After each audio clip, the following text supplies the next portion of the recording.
akong fruits for you. Meron kang makda. Abi, So today, wala na naman ako magawa, kaya uuwi muna ako ng bahay. Pero wala mo nang kalokohan kasi si mami daw medyo masama yung pakiramdam. Siguro dahil sa init ng panahon. Kaya ngayon, biglaan akong uuwi nang may konting pasalubong, ganun. Kaya tingnan natin magiging reaction niya. Let's go! So priority ko syempre sa pagbili ng pasalubong yung pwede sa may sakit. So unahin ko yung prutas, tapos bibili ako ng mga pagkain na gusto niya na madadaanan ko. Paano guys? Buti na lang guys, may bukas pa na video ng prutas na kabili ako. So dito naman ako sa McDo ngayon para bilhin yung unang paborito ni mami pagkain. Bibili po, isang 1-piece chicken McDo po with fries. Pwede po. Ano isa pong Johnny Spaghetti. Yun lang po. Isa nga pong pork chow pan. pork chow pan po? Apo, yun lang po.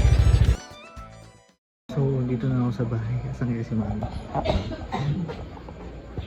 Me!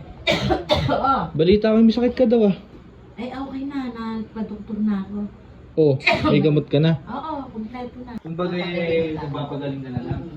Ay, sakto. Oh, ano? May dala akong pasalubong sa'yo para lalo kang gumaling. Naku, yan eh. Baka mamaya nakabahay na naman yan eh. Hindi! Alaki ng inubos ko. Kailan ba yung uli kong nabahang dinala dito? Hindi nga, may dala nga akong pasalubong ngayon. Naku, kung labahin yan, huwag mo nang ilabas. At ala na yung sabon mong binili, ubos na. Lahat ang bilib. Baka galing pa sa Sibuyang yung damit na yan. Meron akong fruits for you. May pagputas pa. Siyempre para gumaling ka agad.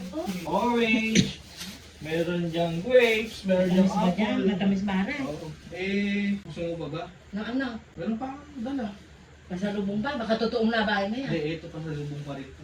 Meron kang makda. Bata ako pag may sakit ako. Ang sabi ko lagi, Mami, gusto ko ng makdo. Ubusin mo lahat yan. May principle pa. Nung bata ako, minsan gusto ko din, Jollibee. Kaya wait lang. Ay! Napakagaling. Gagaling. May spaghetti. Gagaling na talaga ako. Gagaling ka na talaga dyan. Oo. May McDo na, may spaghetti. Oo, tsaka meron pang yan eh. Ay, Kompleto ata ah. McDo, Jollibee, baka naman. Ito, favorite mo talaga. Ciao pa. Ay! Tamis! Paano maipatyo na ako na? Tingnan ko lang, hindi ka gumaling talaga Ay, dyan. gagaling na talaga din sa dami Ubusin mo lahat yan ha. Bigay mo, dala mo buka rin. Teka lang, baka... Lubo ka, baka mabaliw ako. Teka lang. May ano pa yan? Ano pa kaya yun? Ito, hindi ito nawawala pag may sakit. Ano yan? Royal True Orange. Oo, pagkano may edad na.